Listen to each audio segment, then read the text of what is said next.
Hey peeps, we are back with another episode of What Would the Peeps Do?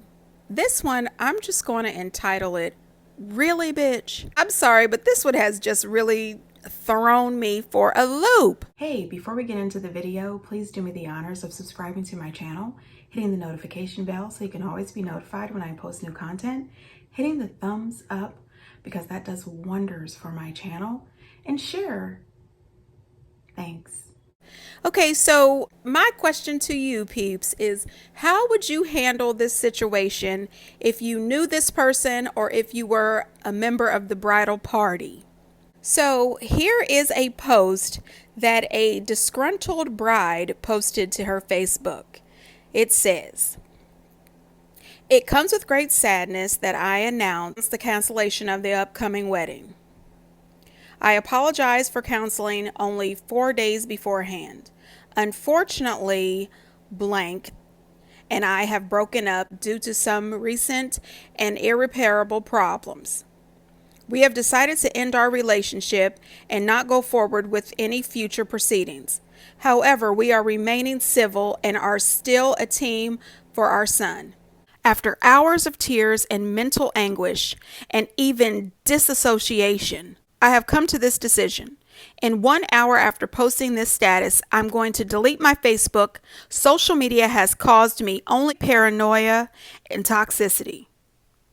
I will be spending these next 2 months backpacking in South America, exploring my soul and ridding myself of toxic energy brought on by my friends and family, the ones who I thought I could trust the most. Hence, I will be out of the country for all of October and November. Please don't contact me. When I'm ready, I may make a new Facebook page and add friends/family that haven't fucking stabbed me in the back." Somebody is dramatic as hell. Girl, calm down. How did this all come crashing down? Well, I invite you all on Facebook, players, bystanders, and side characters of the people in my life, to take a seat and listen. You're all involved somehow. Somehow everyone is wrapped up into this mess. Even if you weren't invited to my wedding, I don't care. You might hear of the drama, and I'd rather you hear it from me. I'm not asking for sympathy. I just want to tell my story. Before I begin my mini novella, I invited all of you, including the "see you next Tuesday," who have ruined my marriage and life.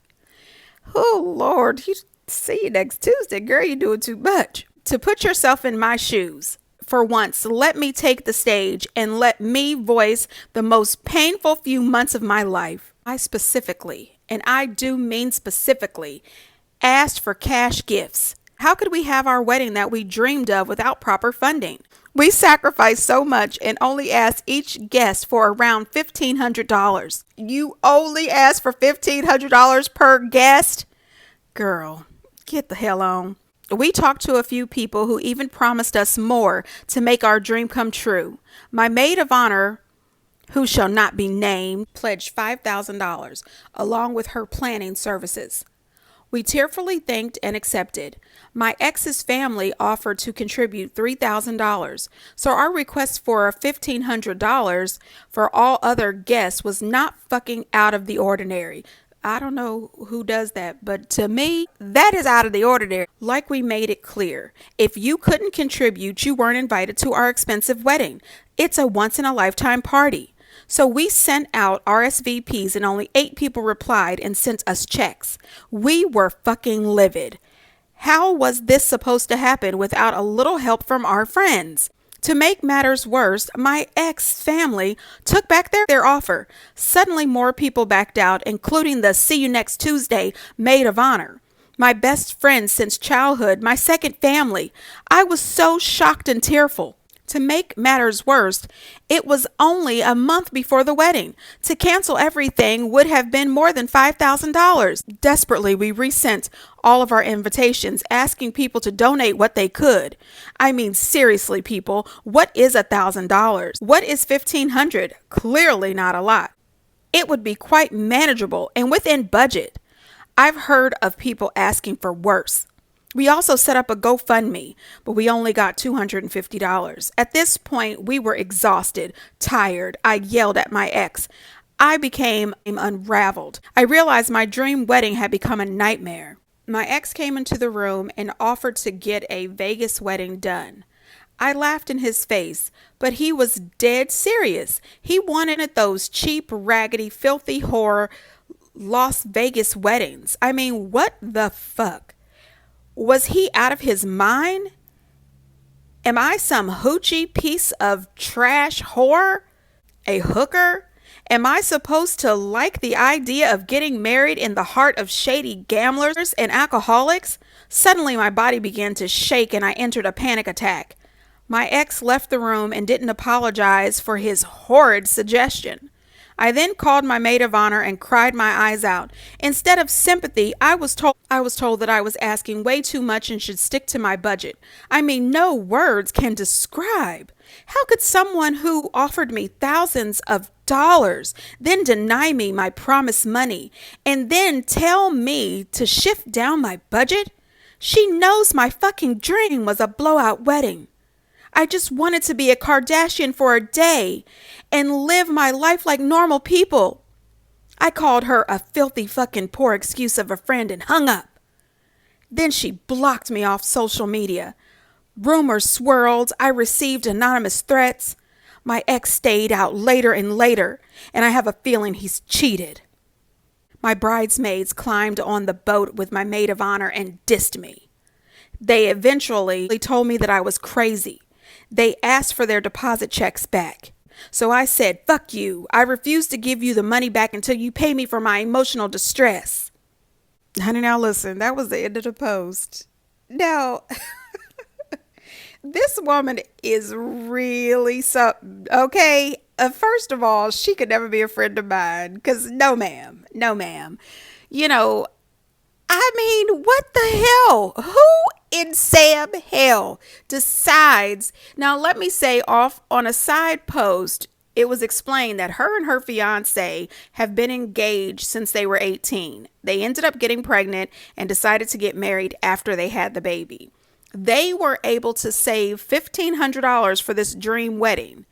And in the midst of planning this dream wedding, they had a couple of venues picked out, and a psychic told them they should choose the higher venue, which is $60,000. So for some reason, she got in her mind that all of her Facebook friends and family should pay for this wedding. I don't know who the hell she is. No, ma'am. No, ma'am. Okay, if you have $1,500 between the both of you, y'all might want to think about, should you be getting married? That's one thought.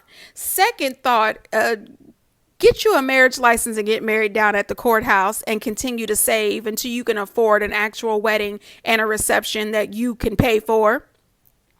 Now, when I go to someone's wedding, you best believe I'm going to give them a gift. I am absolutely going to give them a gift. 9 times out of 10, it's probably going to be a cash gift, but it's not going to be $1,500. I am not giving anybody $1,500. And the fact that she felt so entitled to these people's money, and then you're going to tell them that it's within their budget. What is $1,500? Well, it's $1,500 more than you have. Okay, it took the both of you months upon months to save that $1,500. You can't tell people what to do. So when you send out those invitations instructing that they can only come to your wedding if they give you $1,500, you only got 8 RSVPs. And let me tell you something, honey, that was 8 too damn many. Nobody should have came to your damn wedding. I know I wouldn't. I think that you are entitled, you are selfish, you are rude. And let me also say something. I have been to a mini Las Vegas wedding, and not all Las Vegas weddings are tacky. Not all Las Vegas weddings have an Elvis impersonator. I have gone to some absolutely gorgeous Las Vegas weddings, and it didn't cost $60,000 either. Pull yourself together. Get your head out your ass. And I want to know, while you're backpacking for 2 months, are you using the bridesmaids' money for it? I tell you what, if I was those bridesmaids, I would use this post and take her ass to court. As a matter of fact, if you don't have time to go to court, just go over to her house and whoop her ass. I'm just saying. I mean, I don't condone violence, but I'd whoop somebody's ass. I mean, seriously. As a matter of fact, the bridesmaids should probably whoop their own ass for giving her the money. No, I mean, girl, no way in hell. No way in hell. I would not have given you $2. No, ma'am. You guys need a part-time job so you can save up some money to pay for your own dream wedding. You are not going to live like the Kardashians for a day off the back of your family and friends. That is ridiculous. I'm just saying. Peeps, get down in the comments and let me know what you think. And until next time, bye.